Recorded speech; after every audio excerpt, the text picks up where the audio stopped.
ব্যবসা বাণিজ্য ভালো না, টাকা পয়সাও নাই।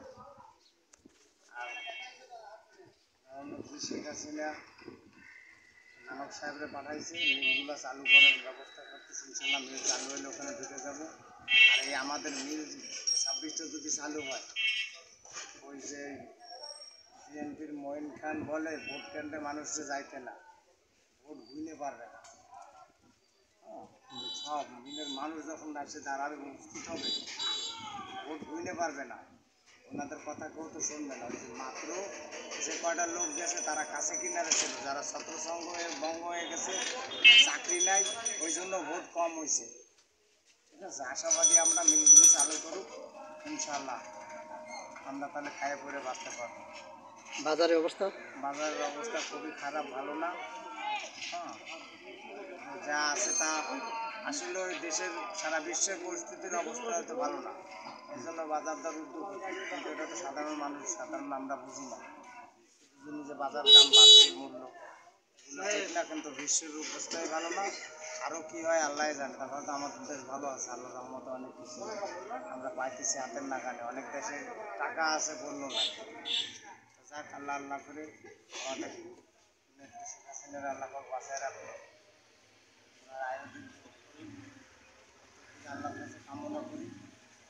আর যদি মিল কারখানা চালু করে তাহলে মনে করো মিল ঢুকে যাবে ইনশাল্লাহ। আর কোনো চিন্তা ভাবনা নেই।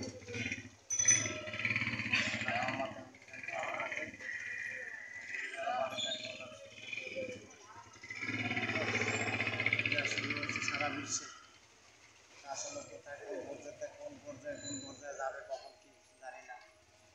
এদিকে আর একটা আবার বিশ্ব অশান্তি হয়ে গেল, ইরানের প্রেসিডেন্ট মারা যায়। দেখা যাক আল্লাহ কোন দিকে কী করে।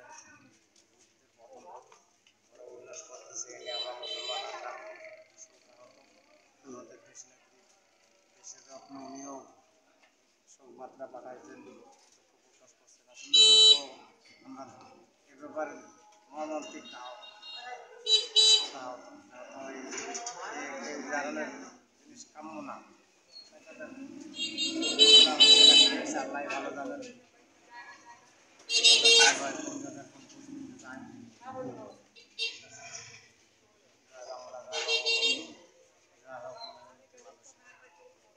আমাদের নেত্রী সুস্থ রাখে, দীর্ঘ আয়ু দেয়।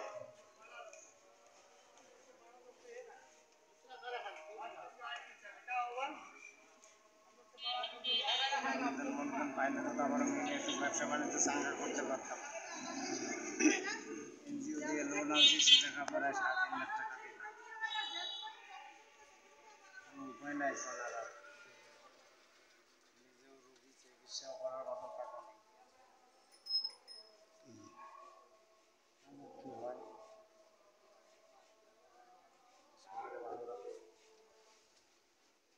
আর কিছু বলার?